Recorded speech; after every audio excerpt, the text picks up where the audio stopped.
Hello friends, Radhe Radhe. Welcome back to my YouTube channel. I hope so आप सभी की study अच्छी चल रही होगी, आप सभी की प्रिपरेशन अच्छी चल रही होगी नीट 2027 के लिए।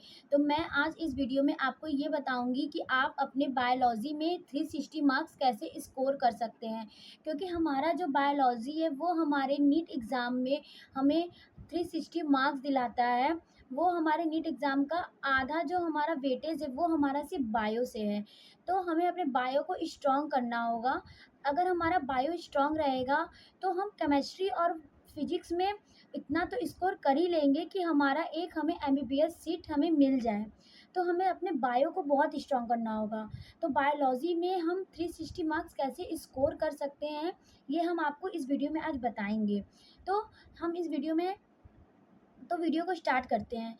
तो सबसे पहले तो आप अपनी मिस्टेक को एनालाइज़ करिए कि आपने मिस्टेक क्या किया है जिससे आपका मार्क्स अच्छा नहीं आ रहा है। क्योंकि मैंने भी बायोलॉजी में मिस्टेक कुछ की थी जिसकी वजह से मेरे जो मार्क्स थे वो 300 पे ही रुक जा रहे थे। मतलब 300 से ज़्यादा आ ही नहीं रहे थे, 300 से बिलो हो जा रहे थे, बट 300 से ज़्यादा नहीं आ रहे थे। इसलिए मैंने अपने उस मिस्टेक को इस बार इग्नोर करके उससे सीखा है और अपने बायोलॉजी में इम्प्रूवमेंट किया है कुछ, जिससे मेरे मार्क्स अब 340 335 तक इस समय आ रहे हैं। तो मैं आपको ये बताऊंगी कि हम कैसे अपना प्रिपरेशन करें कि हम बायो में 360 मार्क्स नहीं, ज़्यादा तो 350 तो ले ही आएँ।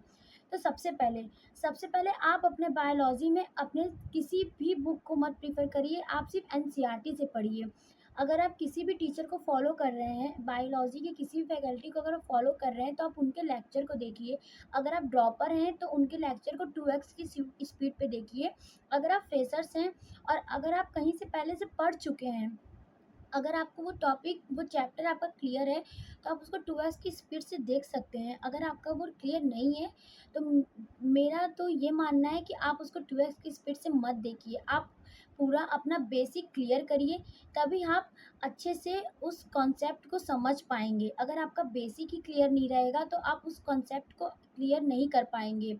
इसलिए अगर आप फ्रेशर्स हैं, तो आप कोई जल्दीबाज़ी मत करिएगा, क्योंकि अगर आप इस 2x की स्पीड से देखते हैं, तो आपको आधा बात तो समझ में ही नहीं आएगा और ना ही आपका कॉन्सेप्ट क्लियर होगा। लेकिन अगर हम ड्रॉपर की बात करते हैं, तो जो ड्रॉपर्स होते हैं वो अपना 1 बार, 2 बार, 3 बार अपने उस सिलेबस को, अपने उस चैप्टर को कंप्लीट कर लिए रहते हैं। तो वो 2x की स्पीड पे अगर अपना वो लेक्चर देखते हैं, उसके बाद अगर वो सिर्फ़ एनसीईआरटी को लाइन वाइज़ लाइन अगर वो सिर्फ़ अपना पढ़ते हैं, और एनसीईआरटी को सिर्फ पढ़ने की तरह नहीं पढ़ना है। एनसीईआरटी जब आप पढ़ते हैं, तो एनसीईआरटी के हर एक लाइन इम्पॉर्टेंट होती है। उसमें क्वेश्चंस, हर एक लाइन से हमारा क्वेश्चन बन सकता है एनसीईआरटी से। तो एनसीईआरटी भी हमें इस तरह से पढ़ना है कि उसकी जो लाइन्स है उससे हम क्वेश्चन को निकाल सकें, क्वेश्चन को समझ सकें, उस एनसीईआरटी की हर एक लाइन को समझ सकें कि वो क्या कहना चाह रहा है। और क्योंकि एनसीईआरटी में हर एक लाइन जो कि मतलब बहुत डीपली रहता है, आपको उसको समझना होता है और उसी से एग्ज़ाम में क्वेश्चन भी फँसते हैं, जो कि हमें बाद में एग्ज़ाम सेंटर पे जब हम जाते हैं तो हमें वो याद नहीं रहते, क्योंकि हम एनसीईआरटी को अच्छे से नहीं पढ़ते हैं। आपको अपने एनसीईआरटी को 5 से 6 टाइम्स अच्छे से रिवीजन करना होगा। हर एक लाइन को आपको समझना होगा। उसको याद मत करिए, आप उसको समझिए, क्योंकि समझा हुआ हमें लॉन्ग टाइम तक याद रहता है। अगर हम उसको याद करते हैं, अगर हम उसको सिर्फ़ पढ़ते हैं, याद करते हैं, तो हमें वो 1 दिन, 2 दिन या 1 महीने, 2 महीना तक याद रहता है। लेकिन वो हमें हमें पूरा उसको अपने नीट तक लेके जाना है। इसलिए आप उसको समझिए, उस कॉन्सेप्ट को आप अपना क्लियर रखिए। और उसके बाद जब आप लेक्चर देख लीजिए, उसके बाद आप अपने एनसीईआरटी को अच्छे से पढ़िए, एकदम लाइन वाइज़ लाइन एनसीईआरटी को पढ़िए और उसको समझने की कोशिश करिए। और उसके बाद आप डीपीपी सॉल्व करिए, पीवाईक्यू सॉल्व करिए। अगर आप कोई बैच बैच से हैं, तो वहाँ पे आपको डेली डीपीपीज़ मिलती हैं। और उसके उसके अलावा भी आप अपना अगर आपके पास कोई मॉड्यूल्स है, किसी बैच का अगर आप मॉड्यूल्स लिए हैं, तो आप उसको सॉल्व करिएगा। और आप लास्ट ईयर 13 से आप अभी तक का 2026 तक का आप पीवाईक्यू सॉल्व कर सकते हैं। 2013 से लेके 2026 तक का आप पीवाईक्यूज़ भी सॉल्व कर सकते हैं, क्योंकि पीवाईक्यू से भी हमारा रिपीटेड क्वेश्चन आ सकते हैं। तो ये तो हो गई हमारी एनसीईआरटी की बात। और हमें अदर सोर्स की ज़रूरत ही नहीं है बायोलॉजी के लिए, क्योंकि बायोलॉजी के लिए हमारा एनसीईआरटी इनफ है, क्योंकि एनसीईआरटी ही हमारा बेस्ट है। और एनसीईआरटी में भी हमें कैसे पढ़ना है, आप एनसीईआरटी के लाइन वाइज लाइन को पढ़िए, एनसीईआरटी के लाइन वाइज लाइन्स क्लियर करिए, उसके कॉन्सेप्ट को क्लियर करिए। उसके बाद एनसीईआरटी में जो डायग्राम्स दिए हैं वो तो बहुत इंपॉर्टेंट है, मोस्ट इंपॉर्टेंट है डायग्राम। आप अपने डायग्राम को अपने अपने से खुद बनाइए, और उसमें जो लेबलिंग किया हुआ है उसको भी आप याद रखिए, क्योंकि अक्सर डायग्राम देता है और उसका हमें लेबलिंग करना पूछता है कि इसमें क्या है, और डायग्राम के नीचे भी हमें कुछ इम्पोर्टेंट टेक्स्ट लिखे होते हैं, जिसको कि बहुत सारे बच्चे जो होते हैं वो हम इग्नोर कर देते हैं। मैं खुद ये मिस्टेक की थी, इसलिए मैं बता रही हूँ आपको। मैं कभी भी डायग्राम के जो नीचे जो इम्पोर्टेंट पॉइंट्स होते हैं मैं उसे कभी ध्यान ही नहीं दी थी। तो ये मेरी मिस्टेक थी, मैं डायग्राम को देखती थी, उसकी लेवलिंग भी याद करती थी, बट जो उसके नीचे के जो पॉइंट्स होते हैं वो मैं इग्नोर कर देती थी, मतलब मैं ध्यान नहीं देती थी उस पर कि उससे क्या क्वेश्चन आएगा, मैं उस पर नहीं ध्यान देती थी। ये मेरा मिस्टेक है। तो आप ऐसी मिस्टेक बिल्कुल मत करिएगा। आप डायग्राम देखिएगा, डायग्राम को अपने से बनाने की कोशिश करिएगा, और उसमें जो लेब उसका जो नाम होता है, उसकी जो लेबलिंग होती है वो भी आप लिखने और याद करने की कोशिश करिएगा, और उसके जो नीचे जो टेक्स्ट होता है वो भी बहुत इंपॉर्टेंट होता है। ठीक है? उसके बाद हम एग्ज़ाम्पल्स की बात करते हैं। हमारे एनसीईआरटी में एग्ज़ाम्पल्स हर एक, जैसे हमारा जो बायोलॉजिकल क्लासिफ़िकेशन है, हमारा प्लांट किंगडम है, एनिमल किंगडम है, मतलब इन सब में इतने ज़्यादा एग्ज़ाम्पल्स हैं कि अगर हम उसको रोज़ रिवीज़न नहीं करेंगे, उसको एक्टिव रिकॉल नहीं करेंगे तो हम उसे भूल जाएँगे, क्योंकि हमको नीट तक लेके जाना है उसको, इसलिए हमें उसको रोज़ रिवीज़न करना होगा। और उसके रिवीजन के लिए आपको एक्टिव रिकॉल करना होगा। जैसे आप अपने एनसीईआरटी को एक बार पढ़िए, उसको समझिए, एग्जाम्पल्स को आप याद करिए, एग्जाम्पल्स याद करिए, और उसके बाद अपनी एनसीईआरटी को बंद करके अपने आप से ही क्वेश्चन करिए, पूछिए कि आप क्या आपको याद है, क्योंकि ऐसा करने से आपको लंबे समय तक वो याद रहता है। ठीक है, ये हमारे एग्जाम्पल्स की बात हो गई। उसके बाद हमें एनसीईआरटी में जो हमारा समरी समरी दिया रहता है हर लेक्चर के लास्ट में, उसको तो बिल्कुल भी स्किप मत करिएगा। उस समरी से भी हमारा कभी कभी क्वेश्चन पुटअप हो जाते हैं। और एनसीईआरटी में जो साइंटिस्ट का जो आगे चैप्टर स्टार्ट होने से पहले जो दिया रहता है उसको भी स्किप मत करिएगा, क्योंकि कभी कभी साइंटिस्ट से या उनके जो हमारा उनका जो इम्पोर्टेंट पॉइंट्स है उससे भी क्वेश्चन हमारा पुटअप हो सकता है। और जो इंट्रोडक्शन पेज होता है एनसीईआरटी में, जैसे कि अगर हम यूनिट एंड डाइवर्सिटी को देखें, तो जैसे कि आप देख सकते हैं ये, तो इससे भी हमारा क्वेश्चन पुटअप हो सकता है। ये आपके हर चैप्टर में दिया है, तो इससे भी हमारा क्वेश्चन पुटअप हो सकता है। तो आप इसको भी ज़रूर से एक बार पढ़ लीजिएगा। तो ये हो गई हमारी एनसीईआरटी की बात। अगर क्योंकि एनसीईआरटी एक ऐसी बुक है जिसको सिर्फ अगर आप पढ़ लेंगे तो आप अच्छे से समझ लेंगे, तो आप बायो में 360 आउट ऑफ 360 स्कोर ज़रूर करेंगे। क्योंकि अगर आप देखे होंगे इस साल जो रीनीट हुआ था उसका जो पेपर आया था, पेपर बायोलॉजी का, वो बहुत इजी आया था।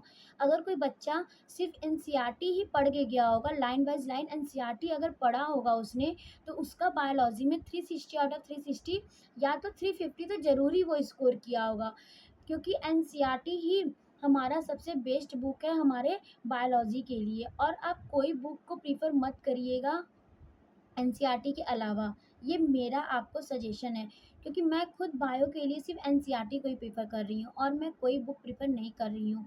हाँ, मॉड्यूल्स के लिए मैं पीवाईक्यू सॉल्व करूँगी, और मैं अपना अगर मैं मुझे अगर डीपीपी मैं तो डीपीपी सॉल्व करूँगी, पीवाईक्यू सॉल्व करूँगी, और मुझे अगर क्वेश्चन सॉल्व करना होगा तो मैं उसके लिए मॉड्यूल्स यूज़ करूँगी। लेकिन मैं सिर्फ एनसीईआरटी ही पढ़ने के लिए, मतलब पढ़ने के पर्पज़ से मैं सिर्फ एनसीईआरटी बुक को ही प्रेफ़र करूँगी, चाहे वो एन बायो के लिए हो, चाहे केमिस्ट्री के लिए हो, चाहे फिज़िक्स के लिए हो। क्योंकि कभी-कभी थ्योरी बेस्ड क्वेश्चन फिज़िक्स में भी पूछ लेता है। एग्जैक्ट एनसीईआरटी का लाइन ही पूछता है, इसलिए एनसीईआरटी का लाइन आपको क्लियर होना ज़रूरी है। एनसीईआरटी का लाइन तो आपके टिप पर होना चाहिए कि अगर आपके सामने कोई भी क्वेश्चन आया तो आप उसको तुरंत सॉल्व कर सकें, कोई भी एमसीक्यू आया तो आप उसको तुरंत सॉल्व कर सकें, 1 मिनट या 5 सेकेंड 10 सेकेंड, मतलब तुरंत आप उसको सॉल्व कर सकें, इतना आपका एनसीईआरटी आपका मजबूत स्ट्रांग होना चाहिए। तो ये हो गई एनसीईआरटी की बात। अब बात करते हैं बैच की। अगर आप आपके अकॉर्डिंग आप जिस भी फैकल्टी को, जिस भी बैच से, जिस भी प्लेटफॉर्म से आप पढ़ रहे हैं, तो आप उसको पूरी तरह से फॉलो करिएगा, उसका डेली लेक्चर देखिएगा, डेली डीपीपी सॉल्व करिएगा एंड उसमें जो भी एक्स्ट्रा आपको पीवाईक्यूज दिया हो, जो भी एक्स्ट्रा आपको क्वेश्चन सीट दिया हो सॉल्व करने के लिए, आप उसको ज़रूर करिएगा। सबसे पहले तो आप बैकलॉग मत लगने दीजिएगा, क्योंकि बैकलॉग जो है वो सबसे बेकार होता है। अगर वो बैकलॉग लग जाता है तो वो जल्दी कवर ही नहीं हो पाता है। एक एक कवर करने के चक एक कवर चेक करने के लिए हम दूसरा बैकलॉग क्रिएट कर देते हैं, इसलिए आप बैकलॉग तो बिल्कुल मत लगने दीजिएगा। लेकिन अगर बैकलॉग क्रिएट भी हो जाता है तो आप उसको जल्दी से जल्दी कवर करने की कोशिश करिएगा। उसके बाद NCERT and DPP and active मतलब डेली रिवीजन। आप बायो हो, केमिस्ट्री हो, चाहे फिजिक्स हो, आप डेली रिवीजन करिए, क्योंकि अगर आप डेली रिवीजन नहीं करते हैं तो आप एक दो दिन बाद आप जो पढ़े रहेंगे आप उसको भूल जाएंगे। और वीक में आप एक टेस्ट तो ज़रूर दीजिएगा, उससे आपको पता चलेगा कि आप कितना पढ़े हैं। और टेस्ट के बाद आप अपनी गलती को एनालाइज ज़रूर करिएगा और उसके कॉपी में नोट डाउन करिएगा। मैंने मिशन 100 को फॉलो किया था, तो मेरे पास मिशन 100 की डायरी है एंड और मैंने मिशन 100 बैच को परचेज़ किया था। मैंने इस साल जो मैंने ड्रॉप लिया था मैंने वो पार्शियल ड्रॉप लिया था। मैंने बस मिशन 100 बैच को परचेज़ किया था एंड मिशन 100 से मैंने पढ़ाई की थी। तो और उसमें मुझे मिशन 100 का बुक भी मिला था, जो मैं आपको दिखा भी सकती हूँ। ये रहा बायो का बुक। ये बुक बहुत अच्छा है और इसमें आपको पूरा लाइन वाइज लाइन एनसीईआरटी का पूरा इसमें आपको लाइन वाइज लाइन पूरा कॉन्सेप्ट है। एक मिनट मैं आपको दिखाती हूँ, देखिए ये पूरा एनसीईआरटी का इसमें एनसीईआरटी फिलअप करके दिया है। ये पूरा एनसीईआरटी का इसमें लाइन वाइज लाइन कि आप एनसीईआरटी पढ़ के आप इसको से सॉल्व कर देंगे ना, तो आप इससे बहुत अच्छा स्कोर कर सकते हैं। ऐसे ही फिजिक्स एंड केमिस्ट्री का भी है बुक। तो मैं एनसीईआरटी एंड ये मैं इसी दोनों से अपनी पढ़ाई करूँगी, लेकिन एनसीईआरटी को मैं मोस्ट इम्पॉर्टेंट एनसीईआरटी को ही दूँगी। तो ये तो मेरी बात हो गई। तो मैं आप लोगों को ये सजेस्ट करती हूँ कि आप बायो के लिए सिर्फ एनसीईआरटी ही प्रीफर करिएगा और क्वेश्चन प्रैक्टिस करिएगा, क्योंकि आप जितना ज़्यादा से ज़्यादा क्वेश्चन प्रैक्टिस करेंगे उतना ही आपका कॉन्सेप्ट क्लियर होगा। तो आज आज के वीडियो में मैं बस आपको इतना ही कहूँगी और आपके नीट 2027 के लिए बेस्ट ऑफ लक, अच्छे से पढ़ाई करिए। तब तक के लिए बाय बाय, टेक केयर। हम आपसे अगले वीडियो में मिलते हैं।